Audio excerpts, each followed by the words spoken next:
everyone fine. ರಾಜ್ಯದ ಮಂತ್ರಿಗಳು ಮುಖ್ಯಮಂತ್ರಿಗಳು ಭಯದಲ್ಲಿದ್ದಾರೆ.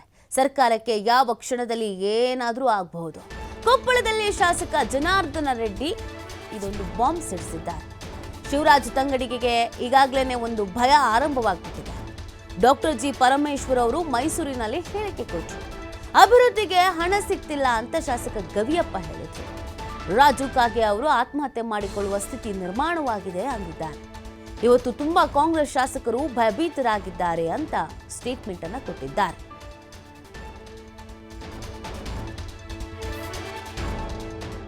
ಶಿವರಾಜ್ ತಂಗಡಿಗೆ ಅವರು ಏನಿದ್ರು ಕೂಡ ಪಾಪ ಅವ್ರಿಗೊಂದು ಭಯ ಸ್ಟಾರ್ಟ್ ಆಗಿದೆ. ಒಂದು ವಿಷಯ ಏನಂತಂದ್ರೆ ತಂಗಡಿಗೆಗೆ ಪರಮೇಶ್ವರ್ ಅವರು ಮೈಸೂರಲ್ಲಿ ಹೇಳಿಕೆ ಕೊಟ್ಟರು. ಬೇಗನೆ ಕಾಂಗ್ರೆಸ್ ಕಚೇರಿ ಮುಗಿದ್ರೆ ಯಾವ ಕ್ಷಣದಲ್ಲಿ ನಮ್ಮ ಸರ್ಕಾರ ಏನಾಗುತ್ತೆ ಗೊತ್ತಿಲ್ಲ, ಒಂದು ಕಾಂಗ್ರೆಸ್ ಆಫೀಸು ಆಗಲಿ ಅಂತೇಳಿ ಅವ್ರು ಹೇಳಿರುವಂಥ ಮಾತು. ನಮ್ಮ ಹೊಸಪೇಟೆ ಗವಿಯಪ್ಪ ಅವರು ಅವ್ರ ದುಃಖ ಅವ್ರ ಮಾತುಗಳಲ್ಲಿ ಬಹಿರಂಗವಾಗಿ ಮಾಧ್ಯಮಗಳಲ್ಲಿ ವ್ಯಕ್ತಪಡಿಸಿದ್ದಾರೆ. ಅಭಿವೃದ್ಧಿಗೆ ಹಣ ಸಿಗ್ತಾ ಇಲ್ಲ ಅಂತೇಳಿ. ರಾಜು ಕಾಗೆ ಅವರು ಆತ್ಮಹತ್ಯೆ ಮಾಡಿಕೊಳ್ಳುವಂಥ ಸ್ಥಿತಿ ನಿರ್ಮಾಣ ಆಗಿದೆ ಅಂತ ಹೇಳಿ ಇವತ್ತು ತುಂಬಾ ಕಾಂಗ್ರೆಸ್ ಶಾಸಕರೇ ಭಯಭೀತರಾಗಿದ್ದಾರೆ. ಅದರಲ್ಲಿ ತುಂಬಾ ಭಯಸ್ಥರಾಗಿರುವಂಥವ್ರು ಈ ಕೊಪ್ಪಳ ಜಿಲ್ಲೆಯ ಮಂತ್ರಿ ಶಿವರಾಜ್ ತಂಗಡಿಗೆ. ಯಾಕೆ ಅಂತಂದ್ರೆ ಮೊನ್ನೆ ನಾನು ಅದನ್ನು ಹೇಳ್ತಾ ಇದ್ದೇನೆ, KKRDB ವಿಚಾರದಲ್ಲಿ ಬಂದರೆ 140 ಕೋಟಿ ಹಣ ಬಂದಾಗ ಗಂಗಾವತಿ ವಿಧಾನಸಭಾ ಕ್ಷೇತ್ರಕ್ಕೆ ಒಂದು ನ್ಯಾಯಪೀಠ ಕೂಡ ಕೊಟ್ಟಿಲ್ಲ. ನಮ್ಮ ದೊಡ್ಡನಗೌಡರು ಕುಷ್ಟಗಿ ಕ್ಷೇತ್ರಕ್ಕೆ ಕೇವಲ 5 ಕೋಟಿ ಅಮೌಂಟ್ ಮಾತ್ರ ಕೊಟ್ಟರು.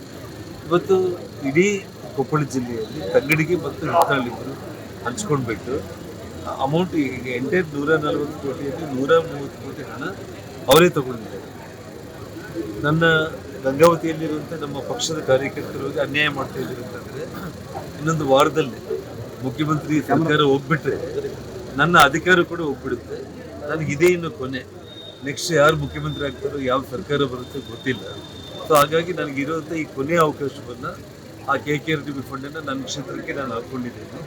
ಮುಂದೆ ನನಗೆ ಅಧಿಕಾರ ಸಿಗುವಂಥ ಒಂದು ಭರವಸೆ ಕೂಡ ಇಲ್ಲ ಅಂತೇಳಿ ನಮ್ಮ ರಾಜ್ಯದ ಒಬ್ಬ ಮಂತ್ರಿ, ಈ ಕೊಪ್ಪಳ ಜಿಲ್ಲಾ ಉಸ್ತುವಾರಿ ಮಂತ್ರಿ ಶಿವರಾಜ್ ತಂಗಡಿಗೆ ಎಷ್ಟು ಭಯದಲ್ಲಿದ್ದಾರೆ ಅನ್ನೋದಕ್ಕೆ ಆ KKRDB ಫಂಡು ಇವತ್ತು ಕೇಂದ್ರ ಸರ್ಕಾರ ಏನು ನಮ್ಮ ಇಡೀ ಕಲ್ಯಾಣ ಕರ್ನಾಟಕದ ಕ್ಷೇತ್ರಗಳ ಎಲ್ಲ ಅಭಿವೃದ್ಧಿಗೋಸ್ಕರ ಹಣ ಇಟ್ಟರೆ ಗಂಗಾವತಿಗೆ ಒಂದು ನ್ಯಾಯಪೀಠ ಕೂಡ ಕೊಟ್ಟಿಲ್ಲ ಅಂತಂದರೆ ಆ ಮಂತ್ರಿ ಸ್ಥಾನ ಕಳ್ಕೊತಾ ಇದೆ, ಸರ್ಕಾರ ಹೋಗ್ತಾ ಇದೆ ಅನ್ನೋ ಇಂಡಿಕೇಶನ್ ಶಿವರಾಜ್ ತಂಗಡಿಗೆ